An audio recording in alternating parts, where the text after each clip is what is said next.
Fala galera, boa tarde para todos vocês. Hoje é sexta-feira, estou fazendo uma live não programada aqui para vocês, para falar um pouco sobre as várias decisões de política monetária que aconteceram ao longo dessa última semana.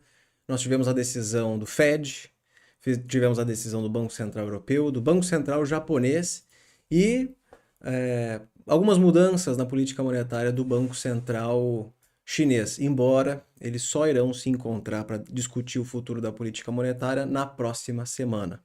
Mas houveram algumas mudanças, né? Houve uma mudança nas taxas de curto prazo e de médio prazo, né? Na expectativa de que isso consiga estimular a economia que mostra sinais de desaceleração e de falta de fôlego, certo? Eu quero falar um pouco sobre essas decisões, porque elas foram completamente diferentes. A política do Fed foi diferente da do Banco Central Europeu, diferente do Banco Central japonês e muito diferente da política do Banco Central chinês. Quero falar um pouco sobre isso.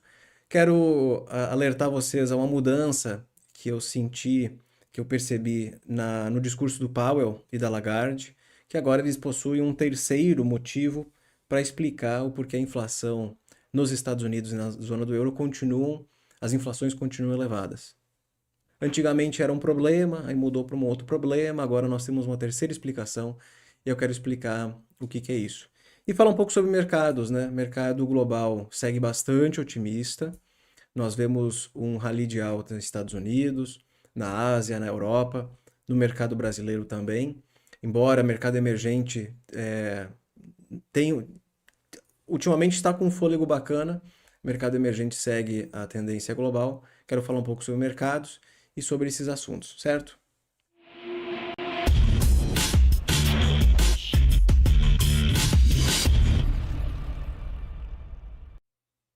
Essa foi uma semana recheada de decisões de política monetária, a principal delas sendo o Fed na quarta-feira e depois, quinta-feira, o Banco Central Europeu.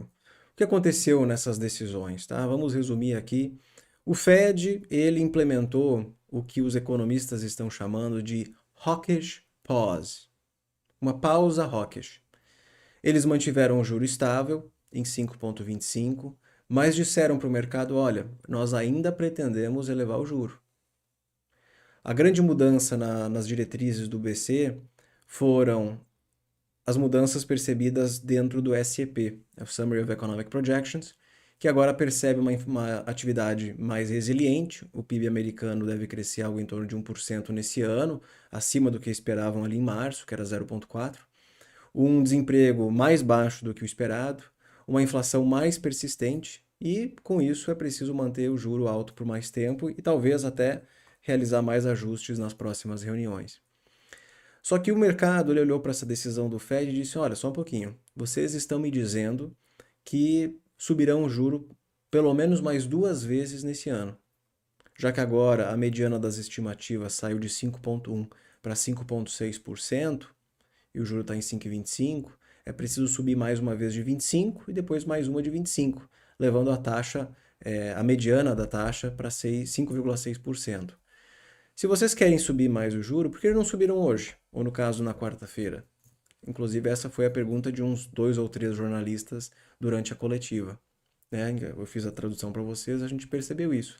Realmente, se vocês estão dizendo que querem subir mais o juro, por que não subir hoje? Ah, não, a desculpa foi que o Fed quer ter tempo suficiente para conseguir avaliar os indicadores macro até tomar a próxima decisão, lá no dia 26 de julho. Faz sentido? Faz sentido.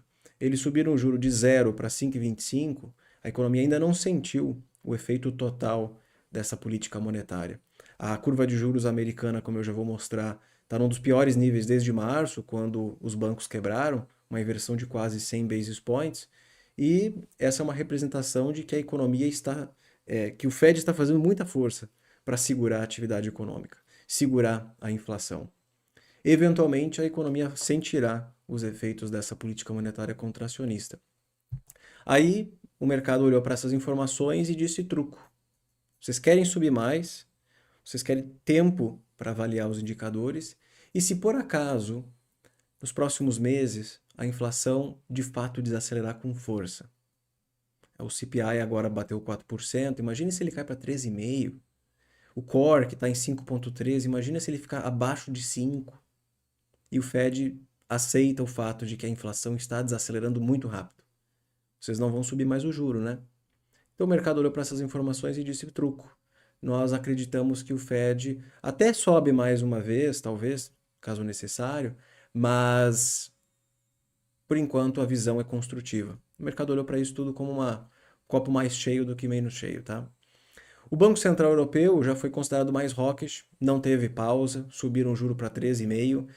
Aquilo que eu estou mostrando para vocês, tá? É o 4%, eles têm três taxas de juros diferentes. Eles elevaram a taxa de juro e aí disseram que vão continuar subindo. Quase que garantiram o ajuste na reunião de julho. O mercado olhou para isso e disse: opa, realmente vocês estão famintos por mais ajustes. Aí vocês perceberam uma valorização do euro, né, contra o dólar, o que explicou a queda do DXY no pregão de ontem. Tudo bem. Então, aqui Fed pausou e foi hawkish.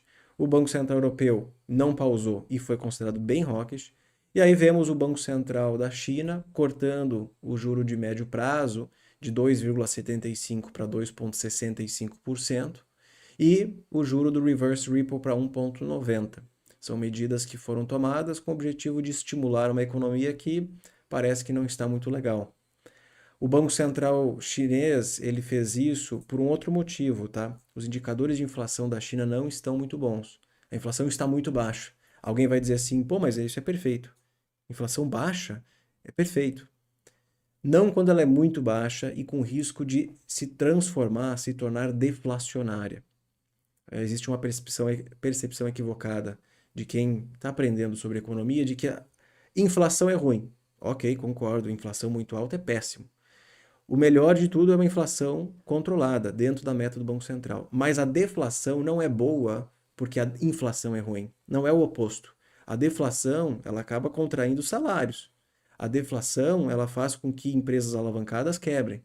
Então, tem que ter essa percepção, tá? Sempre explico isso com detalhes lá no curso de economia, porque eu entendo que todos dizem que a inflação é ruim, logo deflação deve ser uma maravilha. Não é bem assim que funciona, tá? O ideal mesmo é uma inflação controlada, dentro da meta do Banco Central. Tudo bem. Então, o Banco Central chinês está vendo os índices de inflação e dizendo: olha, existe aqui o risco de uma espiral deflacionária. É preciso estimular. Por isso que eles fizeram isso. E aí, falando do BOJ, Banco Central japonês, esse aqui é o ultra dovish. Mantiveram o juro negativo em 0,10% e disseram que estão focados na recuperação da economia. Vocês perceberam que foram 4 decisões completamente diferentes. Um deles pausou, o outro subiu e disse que vai subir mais, o outro cortou e o outro não fez nada. O Banco Central japonês, nesse tempo inteiro, não fez absolutamente nada. Tá? Enfim, aí eu gostaria de comentar sobre uma mudança que eu percebi no discurso dos bancos centrais, principalmente do Fed e do Banco Central Europeu, que é o seguinte: o que vocês escutaram há 2 anos atrás dos banqueiros centrais quando a inflação começou a aparecer?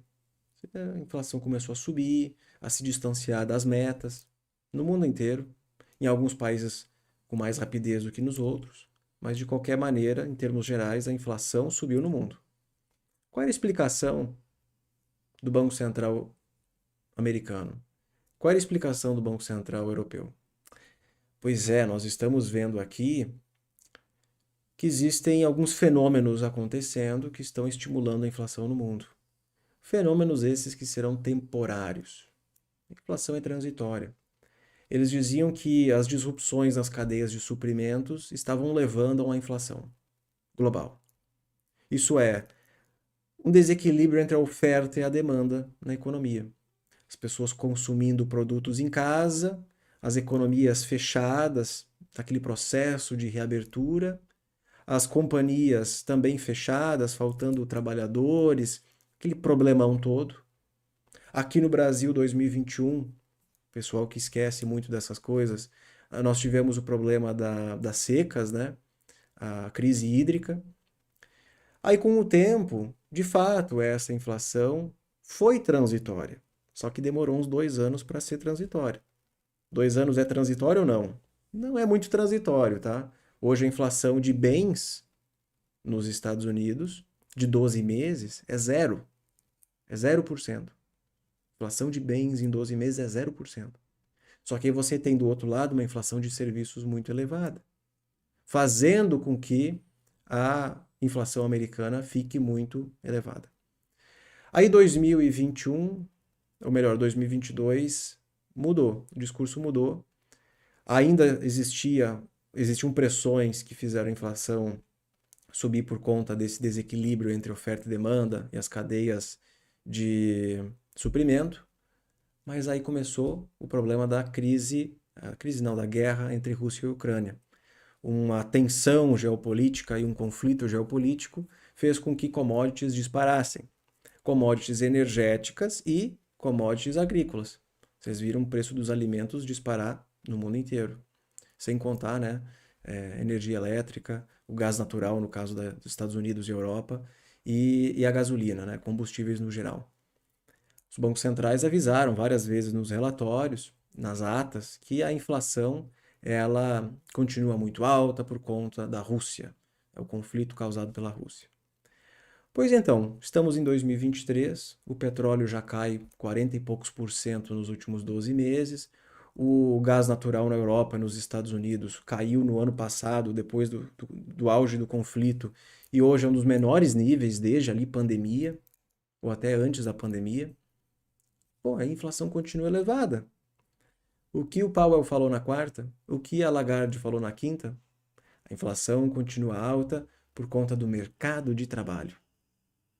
A primeira desculpa morreu, que era a inflação transitória, cadeias de suprimentos, né? Supply chains. A segunda é a inflação energética e alimentícia por conta da Rússia. Também já foi. A inflação de alimentos vem caindo forte na Europa, pelo que eu vi. E agora temos a terceira desculpa, inflação de wages, inflação de salarial. Os salários, eles são revisados, reajustados para cima por conta de desequilíbrios no mercado de trabalho.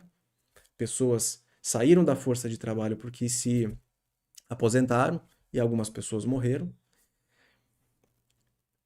E do outro lado, nós temos economias que foram tão estimuladas durante a pandemia que hoje precisam de mais trabalhadores para conseguirem dar conta da demanda, mas não encontram esses trabalhadores. Esse desequilíbrio entre demanda e oferta de mão de obra faz com que os salários eles sejam revisados para cima. Pois é, a dinâmica aqui mudou, mas se vocês prestarem atenção, a inflação nesse tempo inteiro, desde a pandemia, ela foi uma combinação desses fatores. Foi a combinação, em alguns momentos mais intensa pela ótica da oferta, inflação de custos causada por problemas na oferta, e do outro lado, uma inflação de demanda. Só que é muito fácil o Banco Central dizer assim, o problema é a Rússia. O problema são as cadeias de suprimentos, que são inflações de oferta, que o Banco Central não tem. O Banco Central não tem controle. A taxa de juro nada mais é do que uma marretada na economia. Seu objetivo é desacelerar a demanda. É isso que o Banco Central consegue fazer. Mas por que desacelerar a demanda, Banco Central? Se você está dizendo que o problema é a oferta. Não, mas nós temos que desacelerar as atividades. Mas então, em outras palavras, essa é uma inflação de demanda que nós estamos vivendo. Por quê? Porque estimularam demais durante a pandemia. Não foi uma culpa só de bancos centrais, mas também de governos que gastaram trilhões de dólares e com isso foi uma combinação entre excesso de estímulos monetários e fiscais. Tá? Eles falaram isso, né? A inflação agora de salários ela é muito ruim para a economia porque isso influencia diretamente sobre inflação de serviços, né? Pelo canal de serviços, tá? Ok. Então, gostaria de trazer esse ponto aqui para vocês, tá? A mudança de narrativas dentro dos próprios bancos centrais, que são comentários, né? São pequenas coisas que você percebe ao longo do discurso que vale a pena comentar. Se desacelerar a demanda, o mercado cai, correto? Uma pessoa perguntou. O AK-47 Forex. Eu comentei ontem nos stories no Instagram que quando o Banco Central disse que o problema é a inflação salarial, o inimigo número 1 dele é o mercado de trabalho. O foco dele é melhorar o equilíbrio dentro do mercado de trabalho.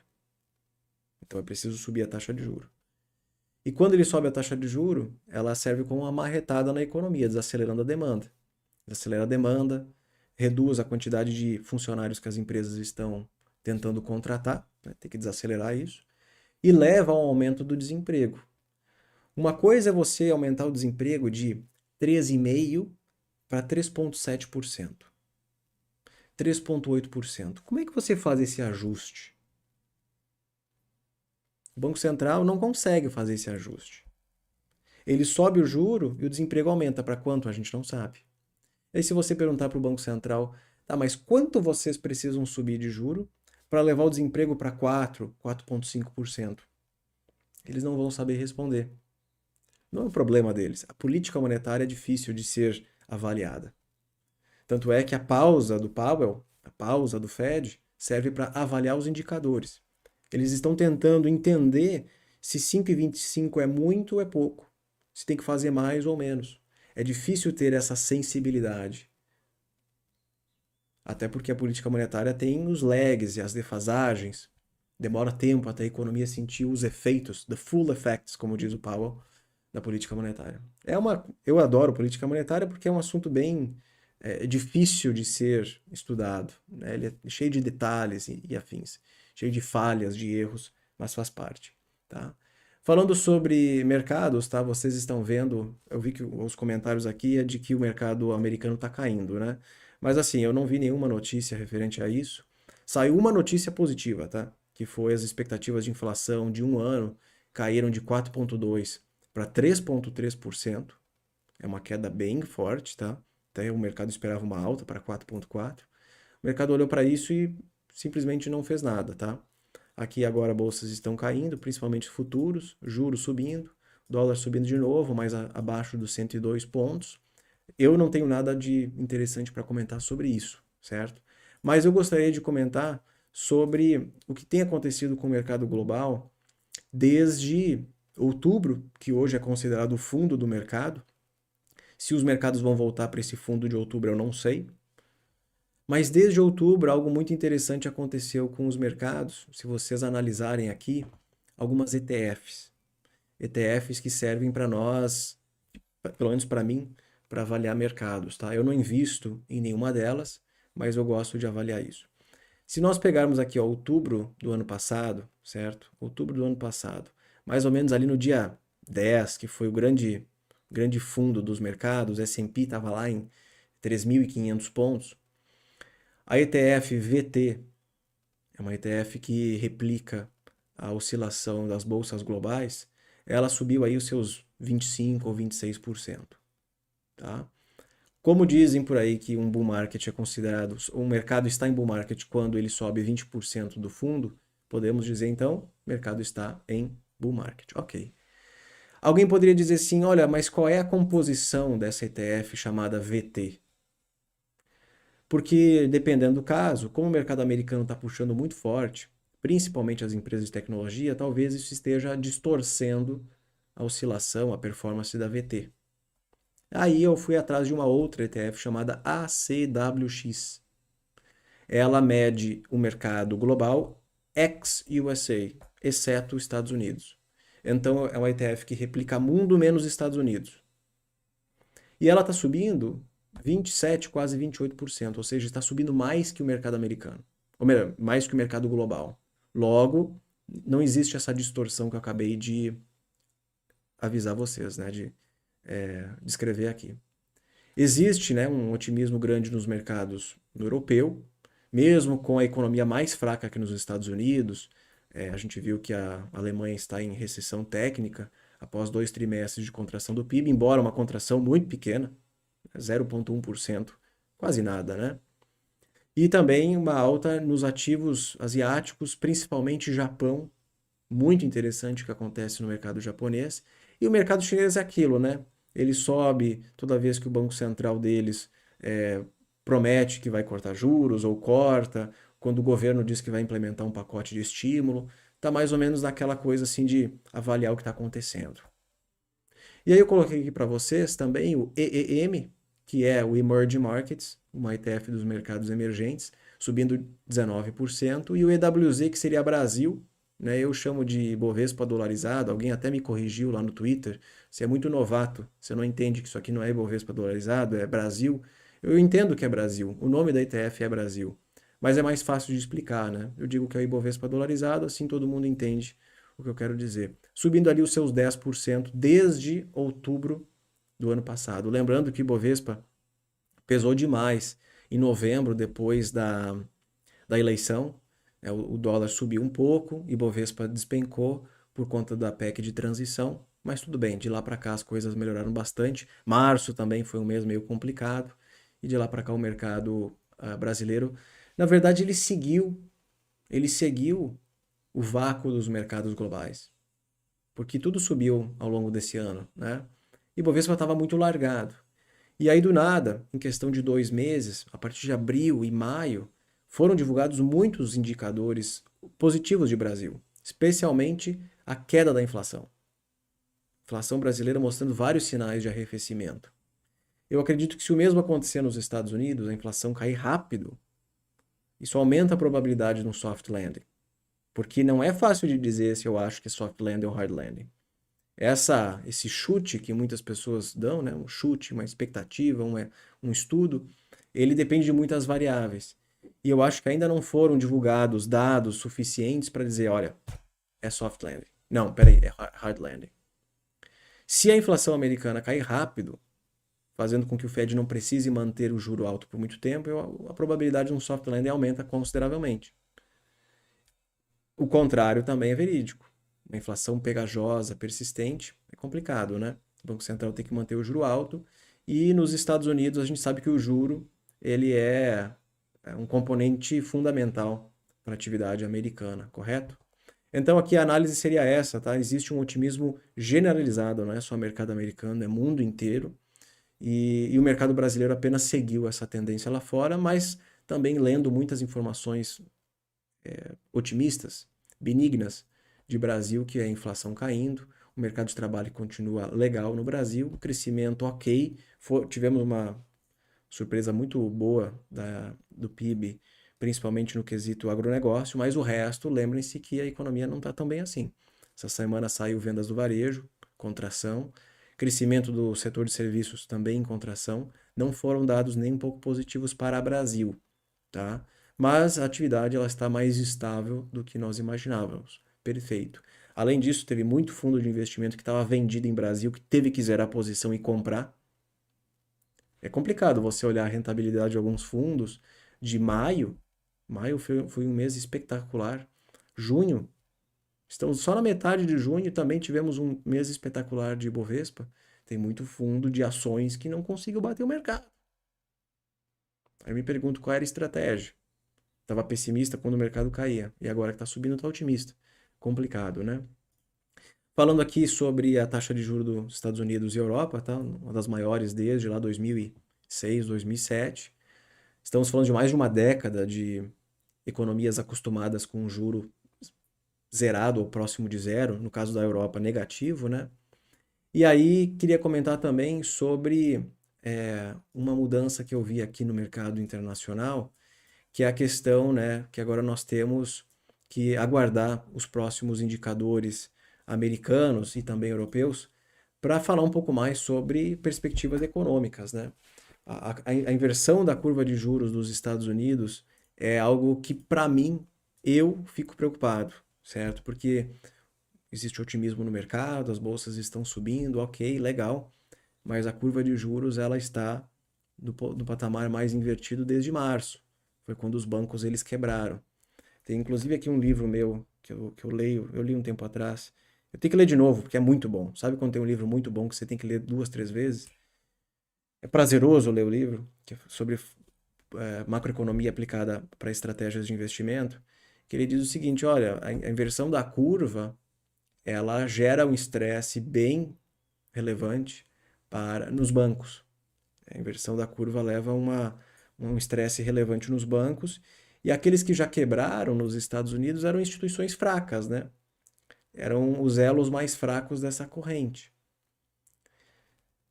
A própria Janet Yellen falou recentemente que ela espera uma consolidação maior do setor bancário. Então, aparentemente, mais coisas podem acontecer com a economia lá fora, tá? Principalmente quando a gente fala de bancos. Esse aqui é o livro, tá? Esse aqui é o livro. Esse livro aqui não tem em português, não tem no Brasil, eu tive que comprar fora. Valeu cada centavo. Cada centavo. É macroeconomia aplicada a estratégias de investimento, certo? Ok.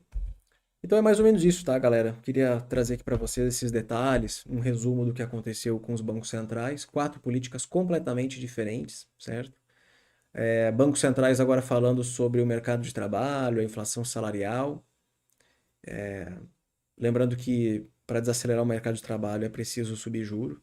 Isso gera estresse no mercado de trabalho, leva ao aumento do desemprego, mas dada essa falta de sensibilidade do BC em poder controlar como a economia sem tirar a política monetária é difícil, né? Coisas muito ruins podem acontecer. Mas eu sou taxado de pessimista, então eu vou deixar por aqui. Cada um de nós tem a sua estratégia de investimento, inclusive eu tenho a minha, e ela é aberta para os membros lá no YouTube. Ela está sempre aberta para quem me acompanha. Ontem eu publiquei um vídeo novo, tá? Um indicador novo para os membros. É o índice que mede a irracionalidade dos mercados, dos investidores. Ele é muito útil tanto para quem é do mercado tradicional de ações, no caso aqui eu usei o exemplo dos Estados Unidos, mas você pode utilizar para o Brasil, usando empresas brasileiras e também para criptomoedas. Eu sei que grande parte dos meus seguidores são entusiastas do mercado de criptos, vocês também podem criar o próprio indicador de vocês que tenta aí medir a irracionalidade dos investidores, tá? Eu chamei esse índice, ele não existe, tá? Eu chamei ele de índice do lixo. Ele é composto pelos piores ativos dos mercados. Então, mercado americano, mercado brasileiro, criptomoedas. Você cria o seu indicador e usa isso como uma proxy para a irracionalidade dos investidores. Para fazer parte dos membros é muito simples, temos aqui um QR Code, você faz o scanner aqui do QR Code, eu tenho um botão aqui embaixo, está escrito Seja Membro, beleza? Referente ao curso, algumas pessoas perguntaram quem quer aprender sobre micro, macroeconomia, política fiscal, política monetária, indicadores econômicos, ciclos de mercado e como isso é útil para os seus investimentos. Eu vou relançar no dia 5 de julho. Então, mais 2 semanas, 3 semaninhas, eu vou relançar numa quarta-feira para aqueles que desejam aprender sobre todos esses assuntos. Beleza? Galera, agradeço a participação de todos vocês, agradeço a participação de quem estava aqui numa sexta-feira à tarde, agora são 5 horas. Desejo a todos um ótimo final de semana e nós nos vemos novamente semana que vem. Semana que vem tem muito indicador do mercado imobiliário americano, certo? Vale a pena a gente acompanhar. Obrigado e até mais.